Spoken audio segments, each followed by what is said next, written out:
We use AI for some stuff to try and get to things quickly. I use it, it comes out with this thing, and I go, that's just wrong. I know it's wrong.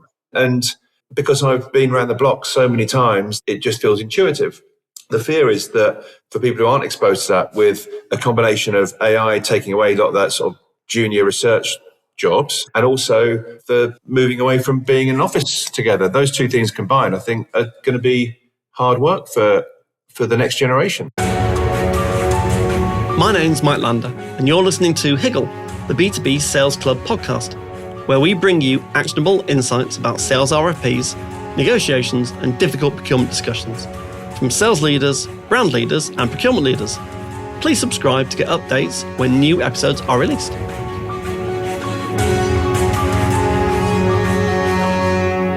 Gareth, welcome back to part 2 of Higgle, the B2B Sales Club podcast. We did part 1 last week. So for those of you that missed part 1, go back and listen to it. It's really good. But for those of you that have just joined, Gareth, who are you and what do you do? I'm Gareth, and I am the founder of a marketing consultancy called Big Black Door, and we work with FMCG food and drink businesses to help them get their strategy sorted, help them get their growth plan straight before they dive into stuff and things. And my background, 30 odd years at places like Heineken, Arla and Weetabix before jacking it all in to start this business. So if you want to find out what Gareth's favourite song is, go and listen to the one last week because he says it on the one last week. So I'm going to skip that bit. So this episode, or this 2-part episode as it is all about how is AI changing the role of the CMO, the marketing team inside brands. I've done it because wrote a report called the Agency Reset Report. It's been very popular. People have asked for it, downloaded it, and it's prompted a lot of debate in the agency world about the future of agencies. Well, the future of agencies relies upon what brands want from agencies. So Gareth here to talk about what do brands need from not just agencies, what do brands need in an AI-enabled world? And then what part do agencies play? So, last episode, Gareth, we were finishing off on the kind of the strategy piece and templates and the need for someone that can sit by the CMO side and talk about where you invest your dollars, your pounds, your euros to get the best return and make the vote go faster. Do you want to just kind of recap where that got to, and then we'll carry on the discussion? So I guess we were chatting about the idea that internal, the CMO, the marketing leadership in a business is the conductor. And then they're getting the right tune out of all the component parts, out of all the tactics, right? They're setting the strategy and the map, and then they're getting the right tune, to mix my metaphors, out the instruments there. And so AI is an amazingly powerful tool, but it's a tactic, not a strategy. Okay. So do you think AI completely changes the landscape, the system within which marketing operates? So let me explain what I mean by that, because it could be a bit too ethereal otherwise. In the current world, within a lot of brands, they would have probably an in-house team.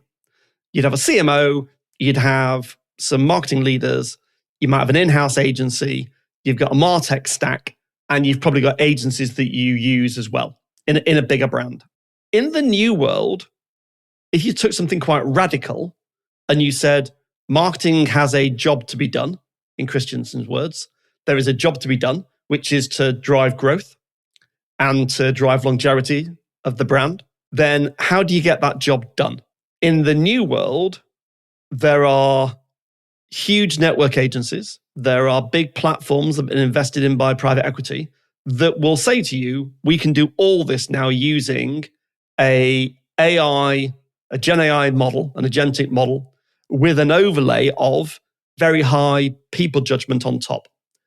And it can do everything that you need.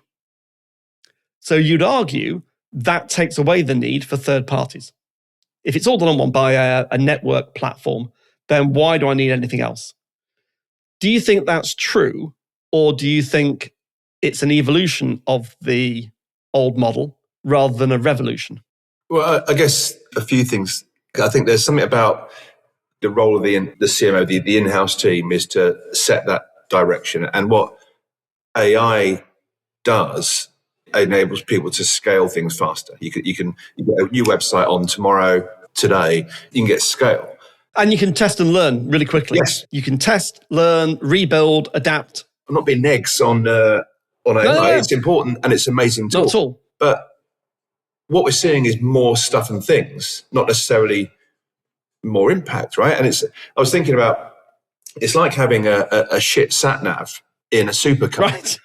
Yeah, exactly. If you have a shit sat nav in a supercar, you're just going to get to the wrong place faster. Exactly. But you still get to the wrong place. So I think the real question here, and things have evolved consistently, right? We've moved from sort of back in the day before my time, a creative agency, like in the Mad Men era, creative media in one agency. Then that's separated. You've then gone to sort of full service agencies. You've got to experts. You've got in-house, out-house, God knows what. But so I think the agency model evolves consistently. I think it's about having the right thinking and vision and what it is you're trying to achieve, what the strategy is, and then choosing the right partners to execute it, I guess, because it's the execution. And by partners, it's about fancy word, it's about an ecosystem. Yes, yeah. Broadly, the CMO and the marketing team have got an ecosystem that they can play with. Yeah. They can adapt. The end point, the absolute execution is being commoditized, right? That's as in, I've got a master brand campaign. I then want it in 10 languages, in 40 countries, and I want to do that and do test and learn. That now is relatively automated. Yes, but that, I guess the challenge is relatively, right? They're still, the best ones are still ones that are, I think, have a degree of human in there. But it's the thinking and the creative idea level, not necessarily the execution, where I don't think AI can compete at the moment, in my opinion. Moment, exactly right. It may and probably will come, right? So I come back to I've lost track of which episode we're on now, but I've lost at some point. Well, episode 2, episode 1 before, exactly. But at some point I've spoken about, therefore I see agencies now positioning themselves as being more strategic partners, because that's the thinking, the expertise, and that's the right thing to do.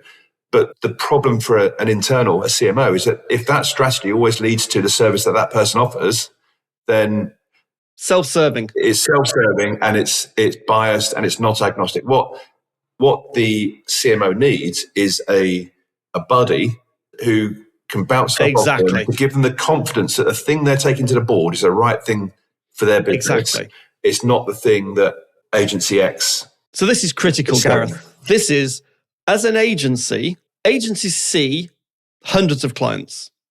CMOs see inside one brand. They'll have moved around, but they're in that brand at that time, doing that job.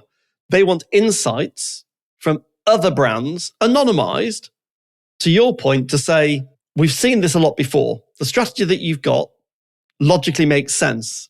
In your category, what we've found is X, Y, and Z.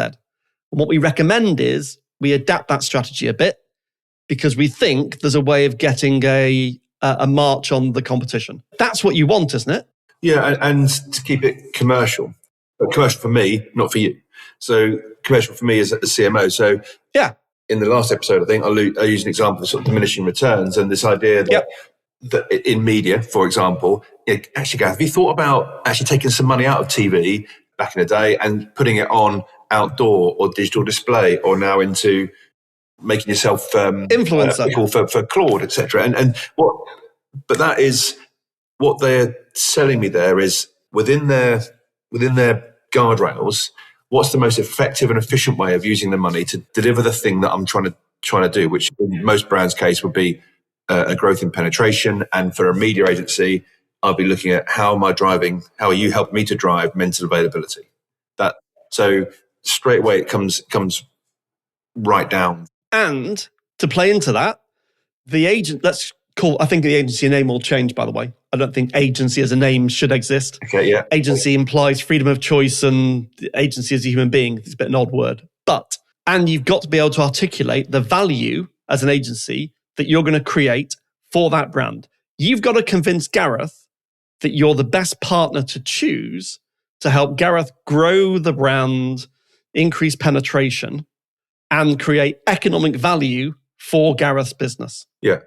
And a lot of agencies completely struggle with the articulation of what value will this create, especially creative agencies. It's not about being cheapest. It's about absolutely biggest not return. Correct.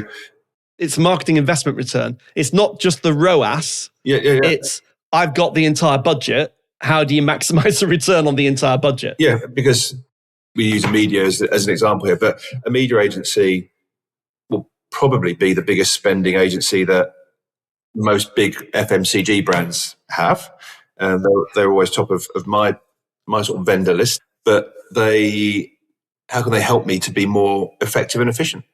And that any agency who can give me a broad perspective, who can put their own commercial model to one side and help me as a CMO maximize my commercials. And so then I believe you're agnostic, but there's always that.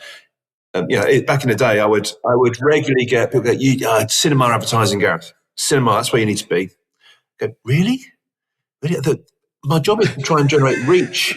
I'm trying to maximize reach. You sure that cinemas? You sure? You sure about that? As it happens, we've got an amazing cinema advertising business inside our business.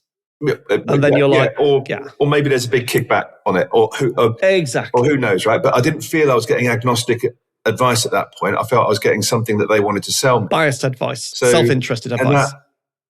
That then makes me question the whole thing. So, and I know this is self-serving again, whether it's me or someone like me who's sat there, who's had to justify these decisions to the board, who's got no service to sell other than the thinking and the growth strategy that then compounds over time. You're all putting in the same direction.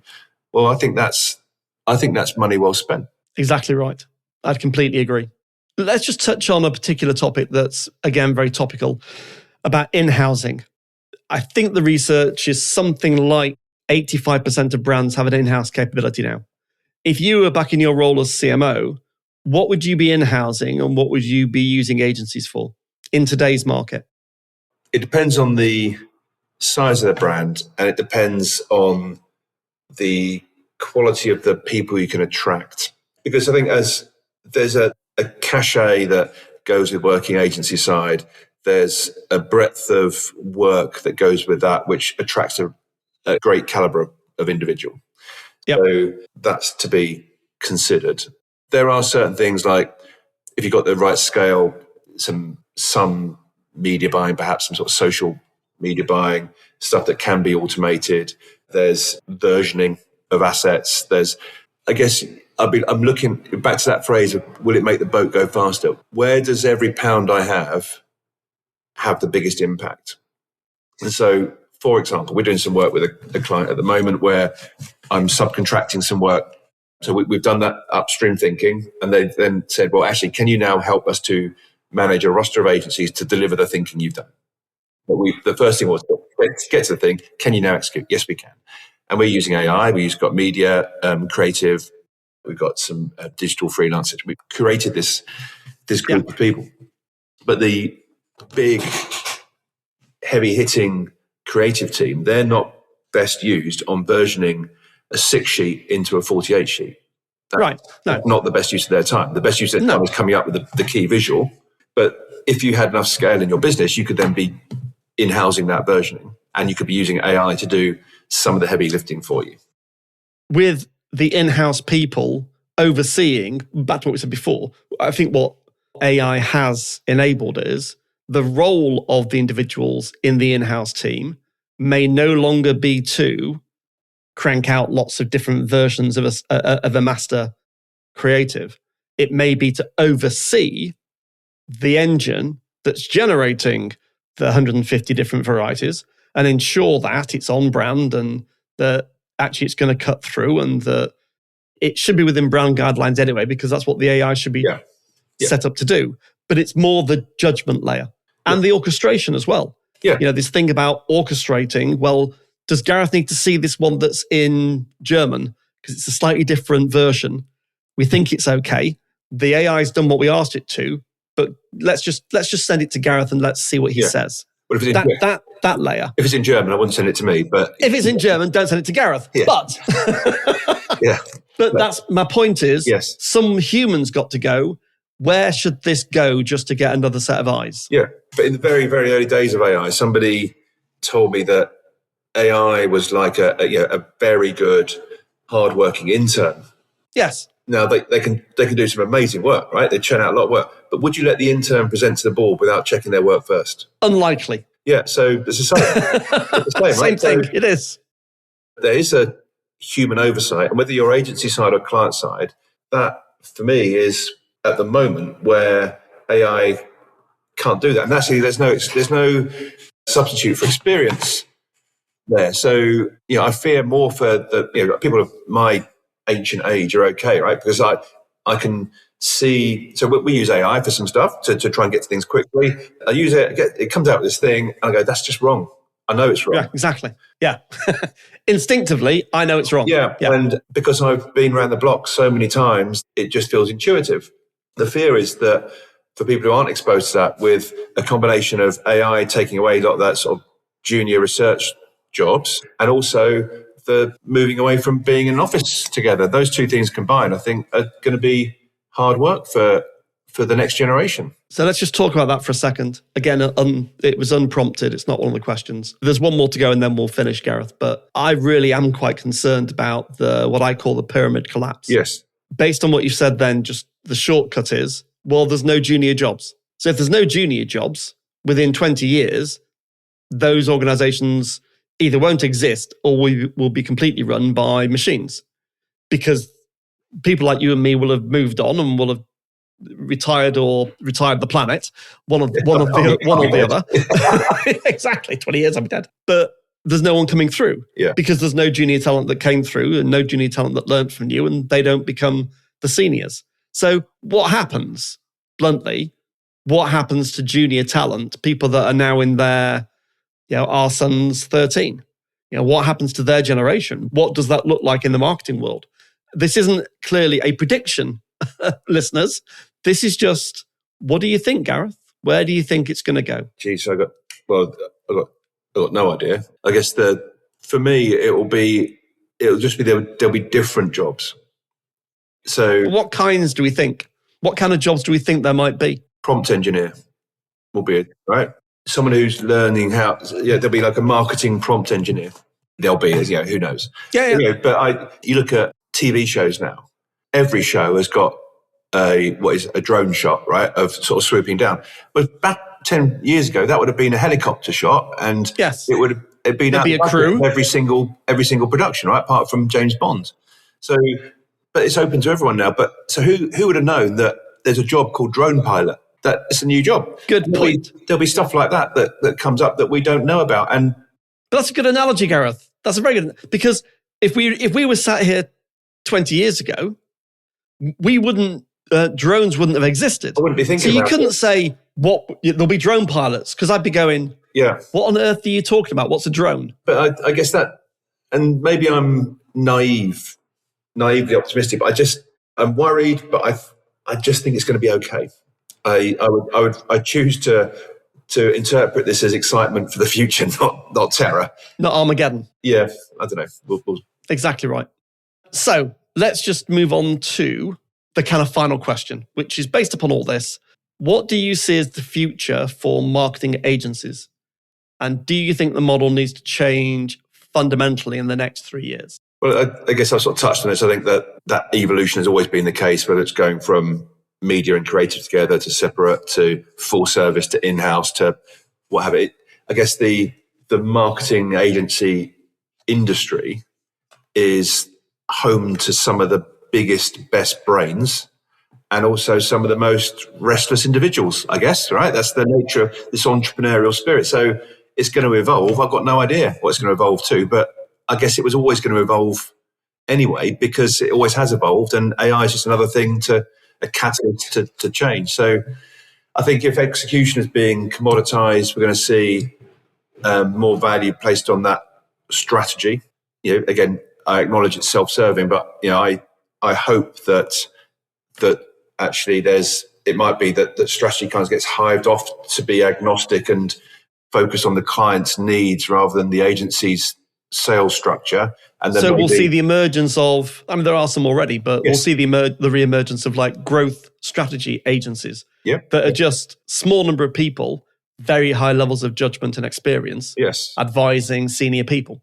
And maybe that's where, back to that, the conversation we just had about where the junior talents going. Maybe that's where they go, right? So I've employed some junior people. I think we get to work across 5 or 10 brands in our business at a time. Actually, that's a great experience for somebody who's got brand marketing ambitions to get a fast track into 5 or 6 brand positioning projects in a 6-month period that you do once every 5 years if you're elsewhere. So maybe that's the solution. I don't know. But I think that you have this sort of commoditized, high volume. Yeah, we've seen stuff in the past being farmed out to... It was offshored at one point. Offshored students in bedrooms in different countries.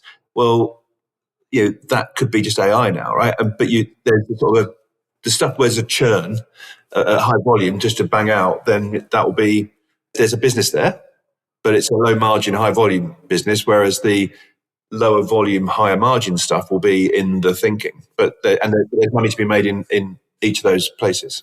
I think that completely reinforces the kind of the pyramid will collapse.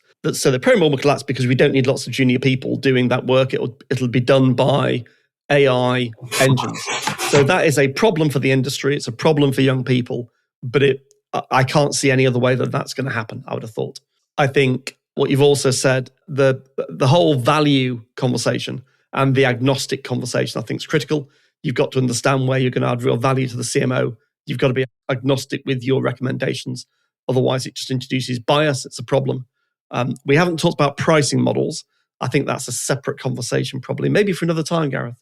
I think that will change. No one needs I think anything. No, exactly. You can't have episode 3. But I think anything, if your agency is based upon labor-based, time-based pricing, that model is going to die. Because with AI being utilized in your work, even in the thinking layer, you cannot price based upon hours. It doesn't make sense. It never made sense. It hasn't made sense for 70 years. But finally, it's been broken, I think would be my summary. Gareth, what's your kind of big takeaway if you were an agency or a CMO listening to this? What would be the kind of thing that you go away and think about as you drove back home or drove to work? Well, if we're driving, maybe it's that sat-nav analogy that if you don't know where you're going, doing more stuff and things is just going to get you the wrong place faster. So, just invest in getting your thinking straight first and then move to execution. Exactly right. Gareth, it's been amazing. It's been real pleasure. I knew it would be. You're always great fun to be with. Where can people find out more about you? LinkedIn is where I'm hideously prolific. Gareth Turner on there, and you can see my pontifications. And by the way, audience, they're great pontifications. You should definitely follow Gareth. Gareth, thank you. It's been amazing. Thanks a lot. Thank you, mate. Thanks for listening to Higgle, the B2B Sales Club podcast series with your host, Mike Lander. Please subscribe so that you'll catch all the next episodes.